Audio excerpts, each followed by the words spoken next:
ইমানদার কাকে বলে দেখেন, আমি যে আয়াত পড়েছি সেই আয়াতের ব্যাখ্যায় যাচ্ছি। আল্লাহ পাক বলেছেন الذين آمنوا وكانوا يتقون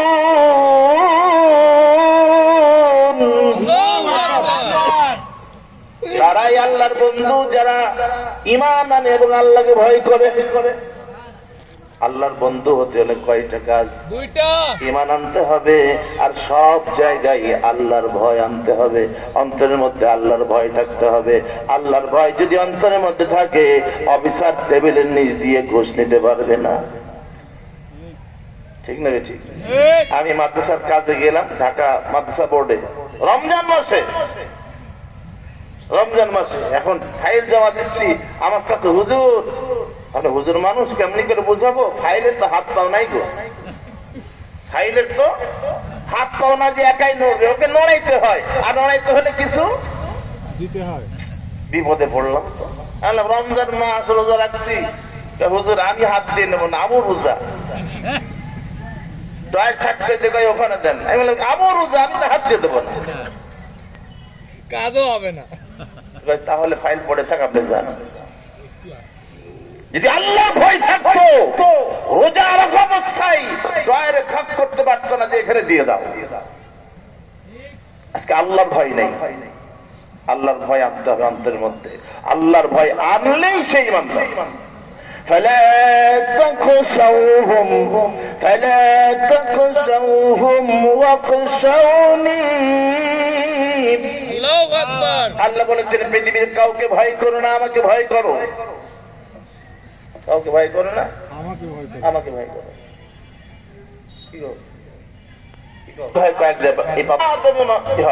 আদল মাদ্রাসায় সারা দুই মাহফিল হয়, 4-5টা বক্তা থাকে, সিরিয়াল ভাবে ওঠে আর নামে, ওঠে আর নামে।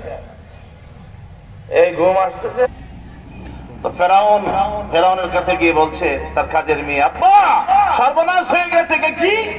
আপনার বাড়ির কাজের বুয়া আপনাকে রব বলে মানে না।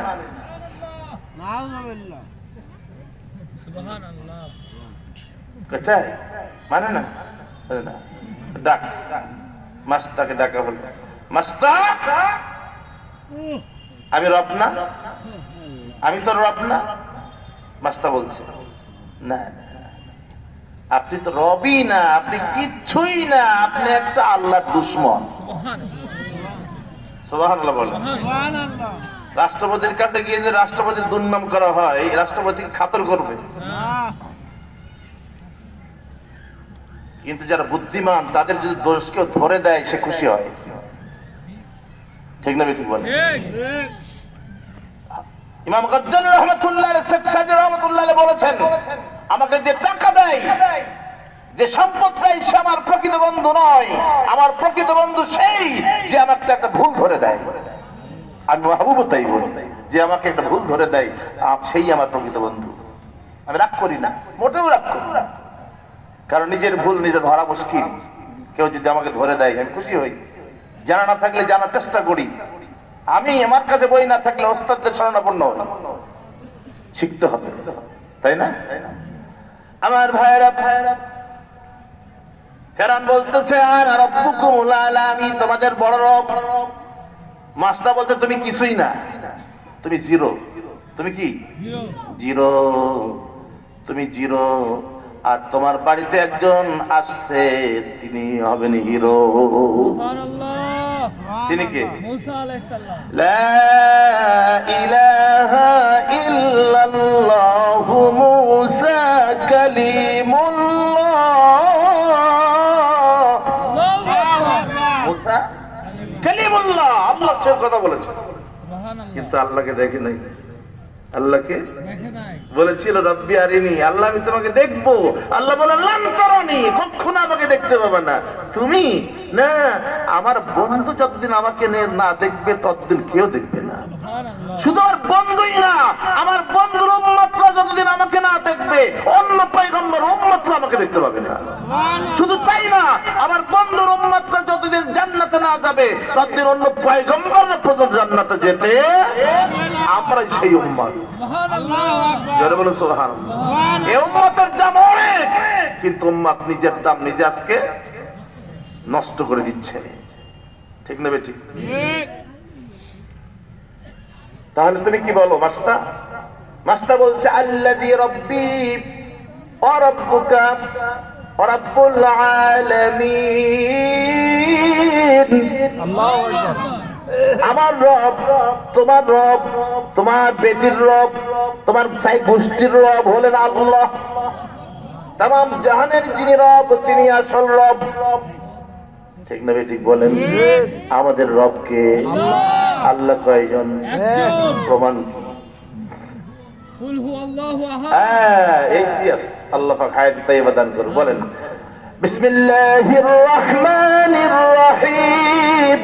বিসমিল্লাহির রহমানির রহিম। কুল হুয়াল্লাহু আহাদ। কুল হুয়াল্লাহু আহাদ। আল্লাহুস সামাদ। আল্লাহুস সামাদ। লাম ইয়ালিদ ওয়া লাম ইউলাদ ওয়া লাম ইয়াকুল লাহু কুফুয়ান আহাদ। এই সূরা যে 3 বার পড়বে বিসমিল্লাহ সহকারে, এক খতম কোরআন পড়ার সওয়াব লিখে দিবেন কে? পড়বেন তো? পড়েন তো? প্রত্যেক সালাতের পরে, ফরজ সালাতের পরে সালাম ফেরানোর পরে বলবেন আল্লাহু আকবার, আস্তাগফিরুল্লাহ, আস্তাগফিরুল্লাহ, আস্তাগফিরুল্লাহ।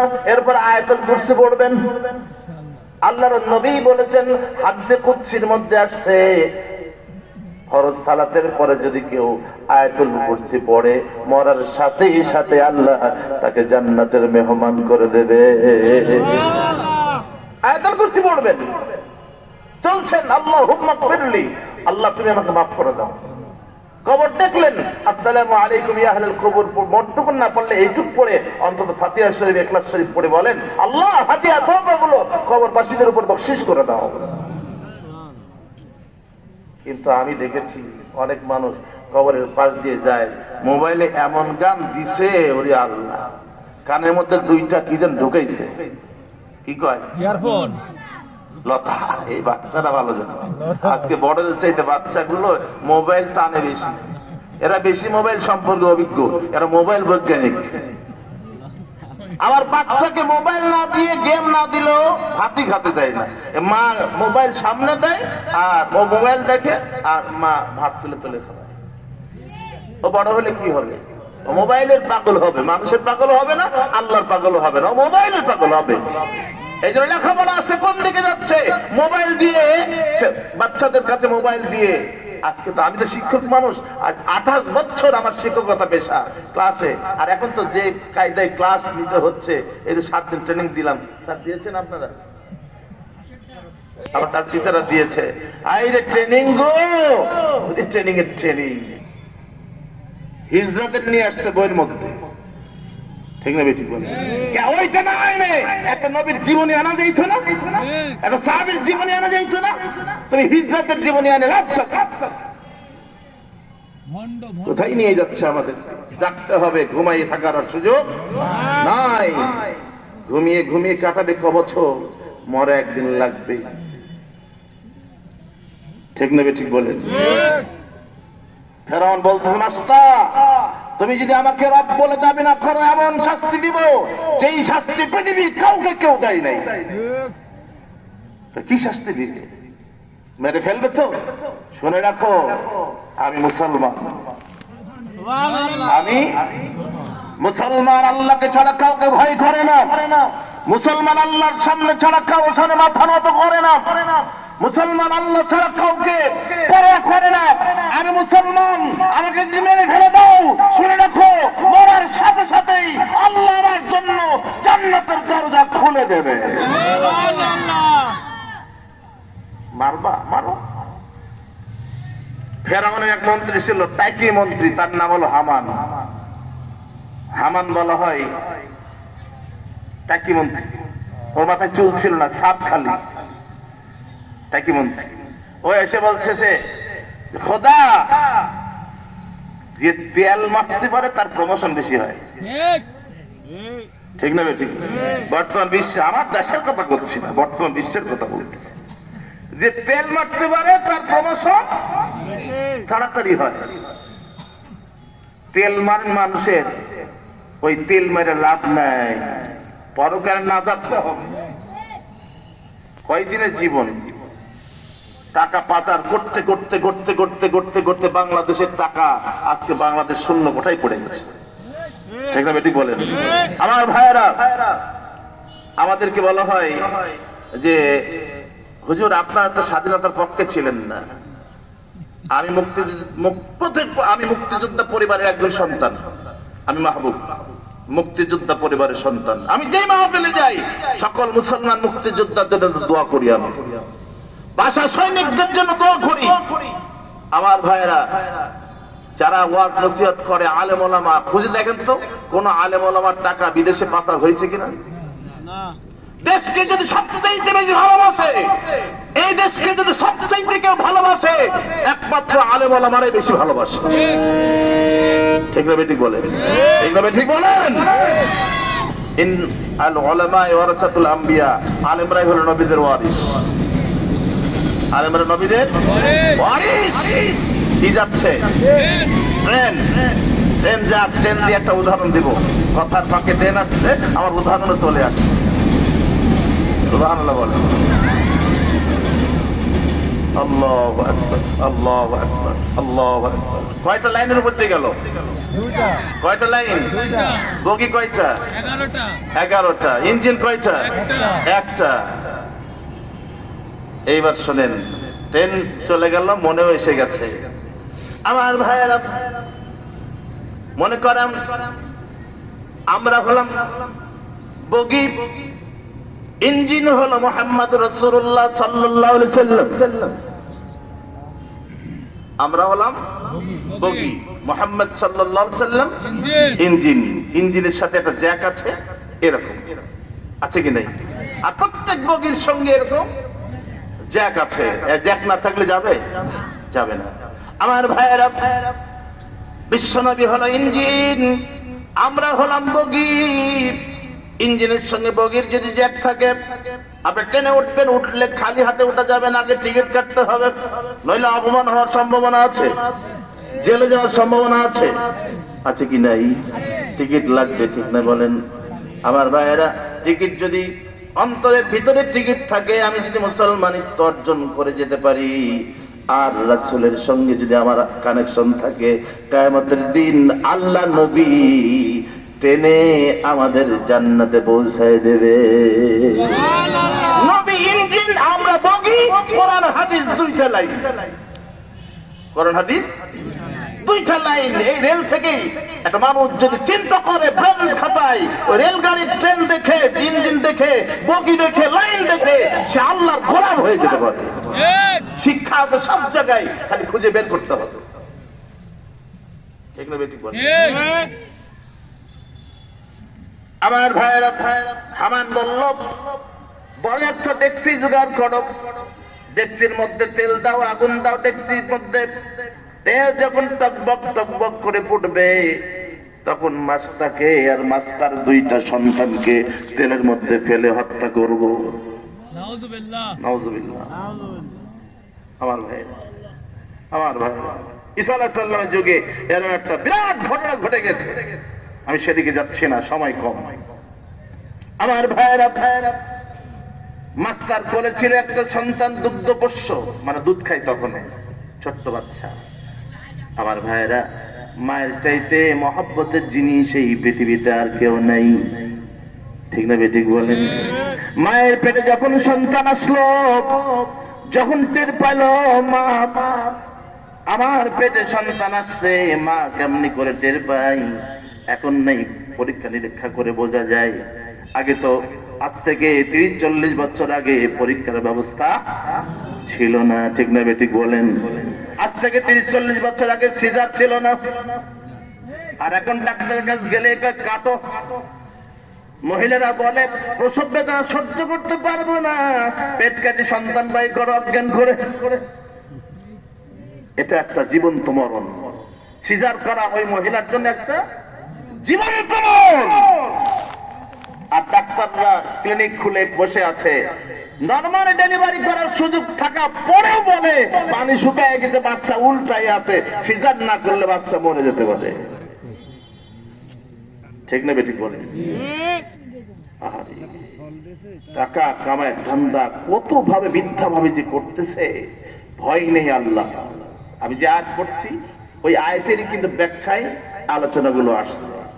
الذين آمنوا وكانوا يتقون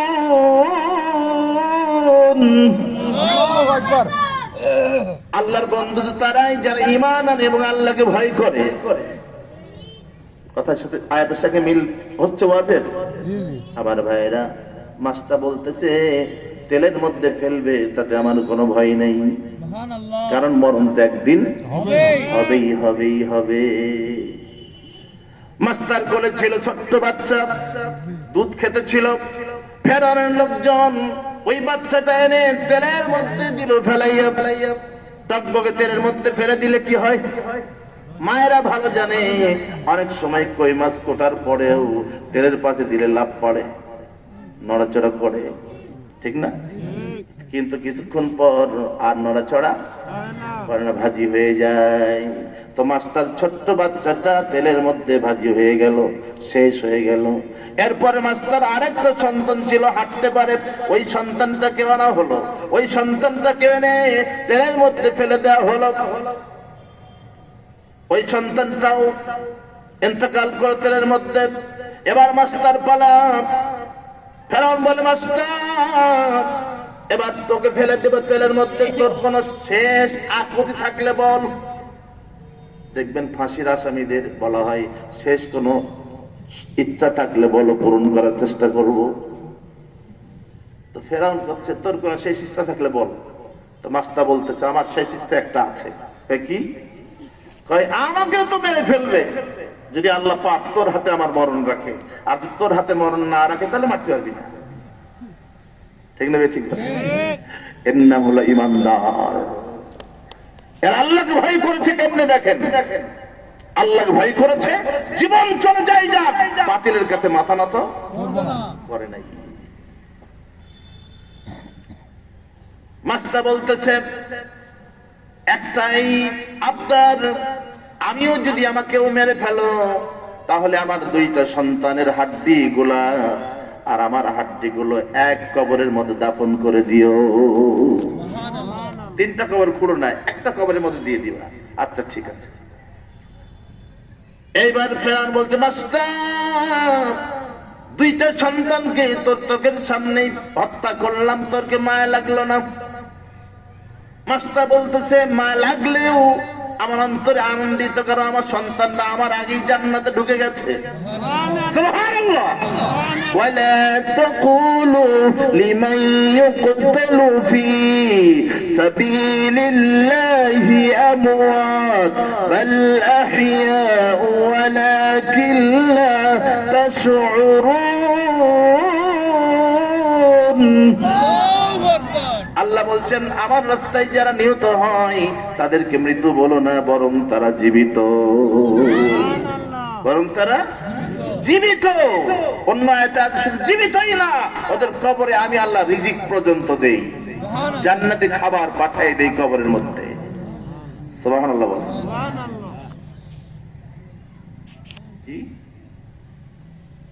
কি হয়েছে একটু জিকির করেন। ইয়া উম্মি লা তাখাফ লা তাহজান সায়াজমাউ জামাআনা ফিল জান্নাত। আল্লাহু আকবার। ও মা, ভয় করো না, ভয় করো না, ভয় করো না, এটা তেল নয়, দেখছি নয়, এটা জান্নাতে যাওয়ার একটা সুড়ঙ্গ রাস্তা। সুবহানাল্লাহ। জান্নাতে যাওয়ার একটা রাস্তা। আপনি হকের উপরে আছেন, খবরদার ফেরাউনের কাছে মাথা নত করবেন না। আসেন, আপনি আসলেই তিনজন একসঙ্গে জান্নাতে যাব। সুবহানাল্লাহ। এরপরে মাস্তাকে তেলের মধ্যে ফেলাই দেওয়া হলো, মাস্তাও শহীদ হয়ে গেল। এরপরে কাফন নাই, দাফন নাই, হাড়াড্ডি গুলো জোগায় এক জায়গায় কবর দেওয়া হলো। এক জায়গায় কবর দেওয়া হলো, মাটি সমান করার সাথে সাথেই কবর থেকে মিস্ক আম্বরের সুগন্ধি ওঠা শুরু করেছে। জিবরাইল বলছেন, ইয়া রাসূলুল্লাহ, ইয়া হাবিবাল্লাহ হুজুর, এটা হলো সেই সুগন্ধি। ওই যে প্রথমে বলেছিলাম না, এটা হলো সেই সুগন্ধি। রাসূল বললেন, আমার কারণে কি সুগন্ধিটা বের হচ্ছে? আমি চলে গেলেই বুঝি সুগন্ধি বন্ধ হয়ে যাবে? জিবরাইল বলছেন, ইয়া রাসূলুল্লাহ, না না না, ইলা ইয়াউমিল কিয়ামাত, কিয়ামত পর্যন্ত এই কবর থেকে সুগন্ধি বের হবে। কারণ এরা আল্লাহর গোলাম, আল্লাহকে ভয় করে জীবন দিয়েছে, মানুষের কাছে মাথা নত করে নাই। জেল জরিমানা ভয় করে নাই, ফাঁসি ভয় করে নাই, তেল ভয় করে নাই, আগুন ভয় করে নাই। মুমিনের জন্য আগুন হয়ে যাবে জান্নাতের বাগান। ইব্রাহিম আলাইহিস সালামকে আগুনের মধ্যে ফেলাইছিল কে? নমরুদ। আগুন কি হয়েছিল? ফুলের ঠান্ডা। আরে আল্লাহ বললেন, কুলনা ইয়া নারু কুনি বারদান ওয়া সালামান আলা ইব্রাহিম। আগুন, তুমি আমার খলিলের উপর ঠান্ডা হয়ে যাও। এমন ঠান্ডা না যে লেপ গায়ে দেওয়া লাগে। এই যে এবছর কিছুদিন ঠান্ডা পড়লো, তাই না? হাই রে ঠান্ডা গো। আজকে ঠান্ডা কম মনে হচ্ছে, অনেক কম। বছর ধরে ঠান্ডা ভালোই পড়েছে। ফরিদপুরে মাহফিল ছিল, ইয়েতে বেলকুচিতে মাহফিল ছিল, মঞ্চে উঠে তার কোট টোট গায়ে দিয়ে, তার উপরে এটা গায়ে দিয়ে, ঠান্ডা, বেশ ঠান্ডা। ঠান্ডা একটা জাহান্নামের নিঃশ্বাস, গরমটাও জাহান্নামের নিঃশ্বাস। বলবেন বুখারী শরীফে হাদিসে আসছে। সুবহানাল্লাহ বলেন। সম্মানিত উপস্থিতি, এই জন্য বলতে চাই, ভয় করতে হবে কাকে? মাথা নত কার কাছে? কার কাছে? এতে যদি আমাকে আসামি করা হয়, বলেন মেরে ফেলে, মরতে তো একদিন হবেই। আমি বলতে চাই, এই ফেব্রুয়ারি আমার সোনার বাংলা, আমি তোমায় ভালোবাসি। আমার ভাইয়ের রক্তে রাঙানো 21শে ফেব্রুয়ারি, আমি কি তোম ভুলিতে পারি? হ্যাঁ, আমরা ভালোবাসি। এবারে আপনাদের আওয়াজ একটু দেখব। স্লোগান যদি একটা ওরা আসে, দিতে পারবেন? পারবেন? আমার ভাইয়েরা, ভাষা আন্দোলনের জন্য সালাম, বরকত, রফিক, জব্বার জীবন দিয়েছে। 1971 সনে পাক হানাদার বাহিনীর বিরুদ্ধে 9টা মাস যুদ্ধ করে বাংলার ফ্রিডম ফাইটাররা, বাংলার মুক্তিযোদ্ধারা আমাদের বাংলাদেশকে আমাদের হাতে স্বাধীন করে তুলে দিয়েছে। ঠিক না ঠিক? বলে ঠিক না ঠিক? যেই দেশে শাহজালাল আছে, যেই দেশে শাহ মাকদুম আছে, যেই দেশে খান জাহান আলী আছে, যেই দেশে তিতুমি আছে, বাইজিদ বোস্তামি আছে, শাহ নেয়ামতুল্লাহ আছে, যেই দেশে শত শত ওলি আছে, সেই দেশে 71-এর 30 লক্ষ শহীদের বিনিময়ে, 2 লক্ষ মা বোনের ইজ্জতের বিনিময়ে অর্জিত বাংলাদেশে নাস্তিক মর্যাদার জায়গা হবে না। এই দেশে কোরআনের রাজ চাই, কোরআনের আইন চাই। নবীর বিরুদ্ধে যদি কেউ কথা বলে, আমরা দাঁত ভাঙা জবাব দেব, প্রয়োজন হলে রক্ত দিব, জীবন দিব, এরপরেও আমরা পিছু হটবো না। রাজি আছেন কারা কারা? হাত তুলে আল্লাহকে দেখা যায়।